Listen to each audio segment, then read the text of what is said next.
Laga yang akan dijalani Timnas Indonesia U23 menghadapi Irak menjadi penting bagi pasukan Shin Tae-yong. Lewat laga ini, Timnas Indonesia bisa memastikan diri lolos ke Olimpiade 2024 tanpa harus menjalani playoff. Pertandingan antara Timnas Indonesia U23 versus Irak akan berlangsung Kamis, 2 Mei 2024, pukul 22.30 WIB di Stadion Abdullah bin Khalifa. Timnas asuhan Shin Tae-yong setidaknya memiliki dua misteri yang harus dipecahkan terlebih dahulu untuk bisa menghadapi Irak. Misteri pertama adalah soal perangkat pertandingan. Sebagaimana diketahui, Timnas mengalami beberapa pengalaman pahit di Piala Asia U23 2024 terkait perangkat pertandingan yang bertugas. Wasit Nasrullo Kabilov menjadi nama pertama yang berbuat usil kepada Garuda Muda. Banyak keputusan Nasrullo Kabilov yang merugikan Timnas. Nama kedua yang menjadi sorotan adalah Shen Yinhao dan Sivakorn Udom.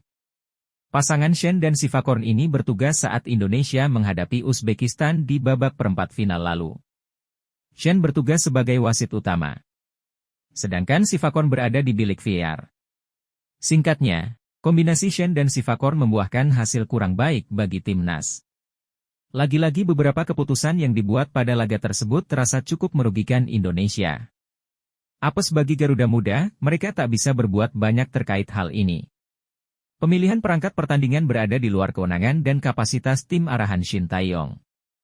Terlebih wasit Sivakorn akan bertugas lagi di bilik VAR sebagai AVAR saat Timnas Indonesia menghadapi Irak kali ini. Para pemain hanya bisa menahan diri untuk tak kalap seandainya ada keputusan-keputusan tak wajar yang dibuat. Laga menghadapi Uzbekistan sekiranya bisa menjadi contoh terbaik. Kapten Rizky Ridho yang mendapat kartu merah pada laga itu bisa mengendalikan diri dengan baik. Meski ia sempat ingin menonjok layar VAR, tetapi hal itu tak dilakukan Rizky Ridho.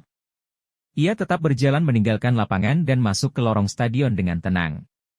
Demikian pula dengan yang dilakukan pelatih Shin Tae-yong. Protes keras yang dilakukan masih berada dalam tahap wajar. Hukuman maksimal yang didapat pelatih asal Korea Selatan itu adalah kartu kuning. Pengendalian diri menjadi hal penting bagi pasukan Garuda Muda untuk tak terjerumus lebih jauh dalam keterpurukan.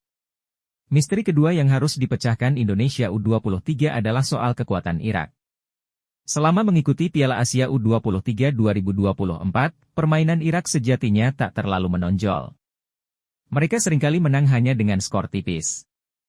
Bahkan saat berhadapan dengan Jepang di perempat final, mereka tak bisa membuat gol. Mereka kalah 2-0 atas Samurai Biru. Demikian pula saat mereka kandas di fase grup. Mereka kalah dari Thailand di laga perdana. Lagi-lagi mereka kalah dengan skor 2-0. Kekalahan tersebut hampir membuat mereka tak lolos dari fase grup.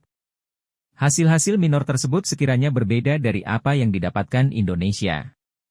Garuda Muda memang juga menelan 2 kekalahan selama mengikuti Piala Asia U23 2024. Namun Timnas Indonesia berhasil menang atas tim-tim kuat yang juga mengadang. Australia dan Korea Selatan menjadi bukti ganasnya kekuatan Garuda Muda selama tampil di Piala Asia U23. Untuk mengalahkan Irak, menjadi tugas bagi Shin Tae-yong untuk memecahkan strategi lawan.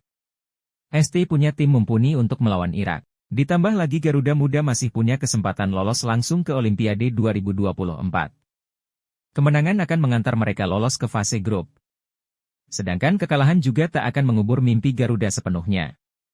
Garuda Muda masih punya jalur playoff untuk mengamankan tiket Olimpiade Paris.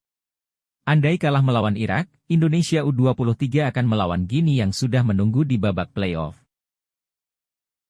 Download Tribun X sekarang, menghadirkan lokal menjadi Indonesia.